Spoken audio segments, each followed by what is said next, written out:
AP CM చంద్రబాబుతో deputy CM Pawan Kalyan భేటీ కానున్నారు. మధ్యాహ్నం 1 గంటకు ఉండవల్లిలోని సీఎం చంద్రబాబు నివాసంలో సమావేశం కానున్నారు. ఇక పోర్టు వద్ద తనకు ఎదురైన అనుభవాలు, అధికారుల తీరుపై రేపు కేబినెట్ భేటీలో చర్చించాల్సిన అంశాలపై వారిద్దరూ చర్చించుకునే ఛాన్స్ ఉన్నట్లుగా తెలుస్తుంది.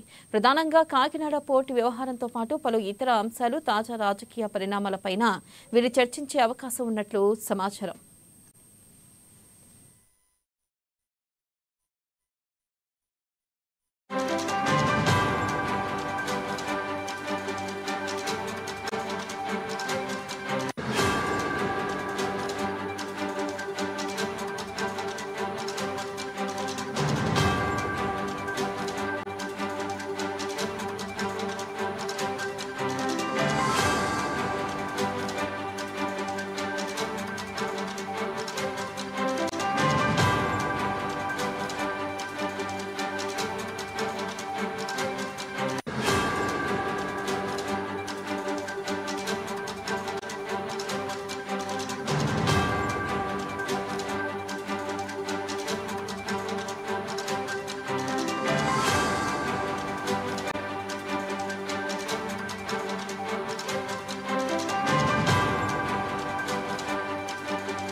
బ్రేకింగ్ న్యూస్ చూస్తున్నాం. ఇవాళ ఏపీ సీఎం చంద్రబాబుతో డిప్యూటీ సీఎం పవన్ కళ్యాణ్ భేటీ కానున్నారు. మధ్యాహ్నం 1 గంటకు ఉండవల్లిలోని సీఎం చంద్రబాబు నివాసంలో సమావేశం కానున్నారు.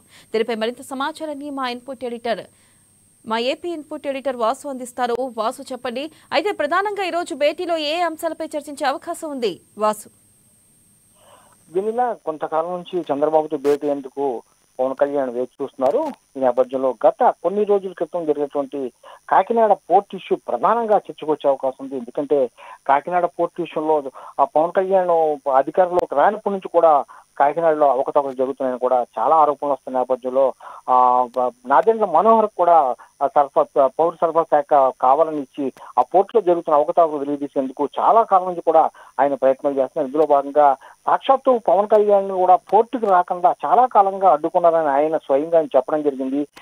ఈ నేపథ్యంలో ప్రధానంగా ఈ పోర్టు అంశం, పోర్టులో జరుగుతున్న అవకతవకలు, ఎందుకంటే ఇప్పుడు ఒక్కొక్కటి బయటకు వస్తున్నాయి. దాదాపు పోర్టు ఎప్పుడైతే దాదాపు 41.12% అరబిందోకి కట్టబెట్టారో అప్పటి నుంచి కూడా ఈ అవకతవకలు పెరిగాయి అని కూడా మనోహర్ నిన్న ఆరోపించడం జరిగింది.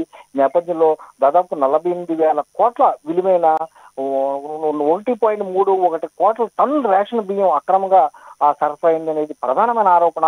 దీని గురించి చర్చించే అవకాశం ఉంది. ఎందుకంటే కోట్లాది రూపాయలు అక్రమార్కుల చేతిలోకి వెళ్ళిపోతుంది.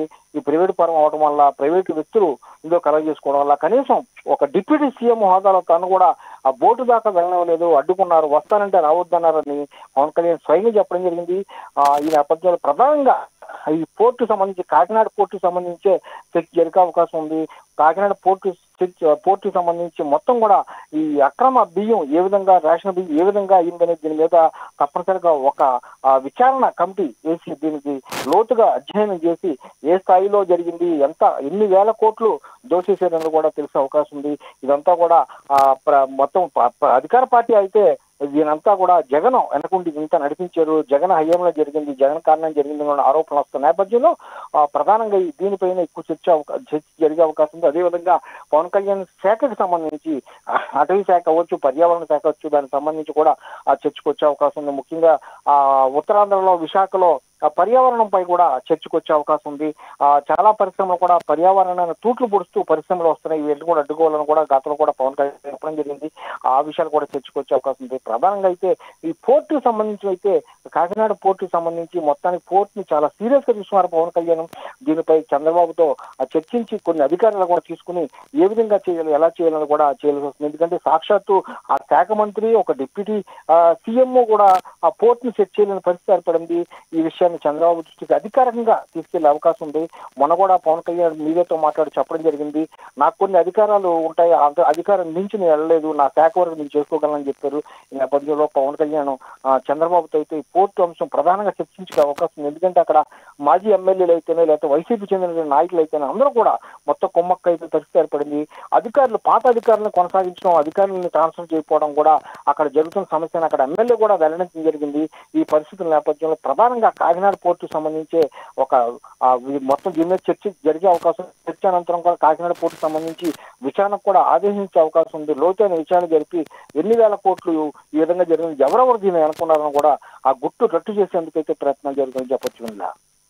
అలాగే మనం చూసుకున్నట్టుతో పక్క ప్రతిపక్షమైన వైఎస్ఆర్సీపీ పార్టీ నేతలు కూడా అంబటి రాంబాబు లాంటి వాళ్ళు కూడా ఏదైతే సీజ్ ద షిప్ అనే విషయంలో వ్యతిరేకించారు, ఇటు పవన్ కళ్యాణ్ వ్యాఖ్యలు కానీ ఆయన చేష్టలను కూడా ఉద్దేశించి కూడా మాట్లాడారు. దీనిపై కూడా ఈ భేటీలో ప్రధానంగా చర్చించే అవకాశం ఉందంటారా?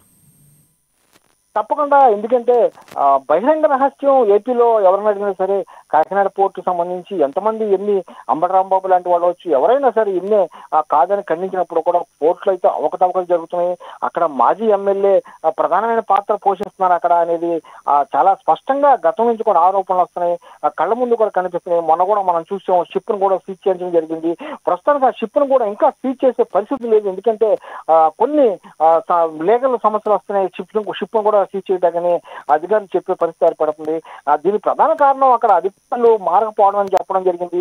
దీని అందరూ ఖండిస్తూ కొంతమంది మాజీ ఎమ్మెల్యే కన్నబాబు అవచ్చు, లేకపోతే అంబటరాంబాబు అవచ్చు, వీళ్ళందరూ కూడా పవన్ కళ్యాణ్ తప్పుపడతాం, అక్కడ ఏముంది తేల్చమని కూడా ఎదురు దాడి చేసే ప్రయత్నం జరుగుతున్నప్పుడు కూడా అంత స్పష్టంగా అర్థమవుతుంది. ఇక్కడ దీనికి సంబంధించి గత ప్రభుత్వం హయాంలోనే జరిగింది, గత ప్రభుత్వం హ్యాండ్ లేకుండా ఇదంతా జరగలేదని కూడా అధికార పార్టీ నుంచి కూడా వస్తున్నటువంటి పరిస్థితి.